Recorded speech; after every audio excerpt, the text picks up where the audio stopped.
Hello friends, good evening. आज हम research में जो अदर बचे हुए थे इसमें सम मोर एथिकल इश्यूज़ में कल हमने ये मल्टीपल ऑथरशिप और पीयर रिव्यू किया था।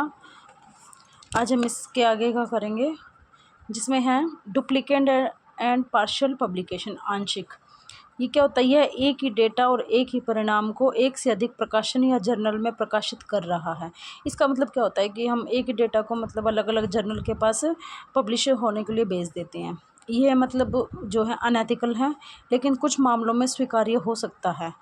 उसमें क्या है, इसका मतलब ये क्या होता है कि जैसे रिसर्च पार्टिसिपेट जो होते हैं उसका परिणाम अगर जो रिज़ल्ट आता है ना, तो कहीं तो हम उसका मतलब पूरा रिसर्च भेजते हैं, लेकिन एक तरफ हम उसका जो भी सारांश आता है उसका वो उसके लिए भेज देते हैं अलग अलग उसके लिए। लेकिन ये बस कुछ मामलों में ही होता है, बाकी में तो फिर ये प्लेगरिज्म ही लग जाएगा। इसमें जर्नल में परिणाम प्रकाशित करना, एक शोध एक तरफ ये और एक तरफ इसका सारांश आता है। और जो इसी में फिर मतलब ये तो डुप्लीकेट का हो गया, ये हो गया पार्शल। रिजल्ट के कुछ हिस्सों को विभिन्न पत्रिकाओं में प्रकाशित करना शामिल है।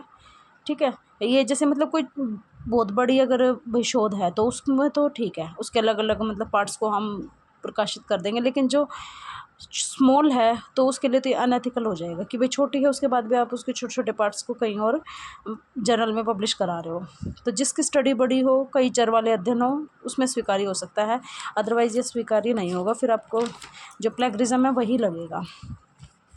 अब इसके बाद है कि पेनल्टी फॉर प्लेगरिज्म, कि उसके लिए क्या मतलब पेनल्टी लगी हुई है स्टूडेंट के लिए। ये 2018 में जो क्लासिफाइड हुआ था, जिसमें पीडीए जो है उसकी फुल फॉर्म है plagiarism disciplinary authority and AMP है एकेडमिक मिसकंडक्ट पैनल। इसमें 4 लेवल होते हैं, लेकिन ये लेवल जो है 1 2 3 से स्टार्ट नहीं होकर लेवल 0 से स्टार्ट होता है। Level 0, level 1, level 2 and level 3। जिसमें लेवल 0 जो है उसमें क्या होता है कि 0 से 10% अगर आप प्लेगरिज्म या मतलब किसी का दूसरे का अपने शोध में यूज़ करते हो तो उसका कोई जुर्माना नहीं लगता, मतलब वो फ्री है, इतना तो हम कर सकते हैं।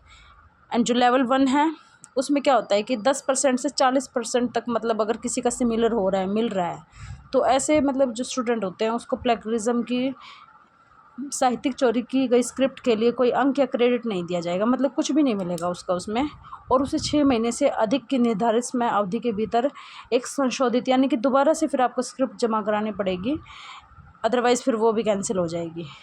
तो फर्स्ट में होता है 0 से 10% और सेकंड लेवल फर्स्ट में है 10 से 40%। जो 0 वाला लेवल है उसमें 0 से 10% है, उसमें कोई जुर्माना नहीं है, इसमें है। अब है लेवल 2। लेवल 2 में क्या है कि 40% से 60% तक मतलब इसमें होगा, स्क्रिप्ट का कोई अंक नहीं मिलेगा, सेम वही बात है। लेकिन इसमें क्या है, 1 वर्ष की अवधि के बाद, इसमें तो था 6 महीने, इसमें 1 साल के बाद फिर दोबारा से आपको अपनी स्क्रिप्ट जमा करानी पड़ेगी, लेकिन 18 महीने से अधिक नहीं, मतलब ज़्यादा टाइम नहीं लेना, सिर्फ 1 साल के अंदर उसके बाद ही जमा करानी पड़ेगी। लेकिन उससे लंबा टाइम ले लिया तो फिर जो शोध है वो फिर कैंसिल हो जाएगी। Thank you.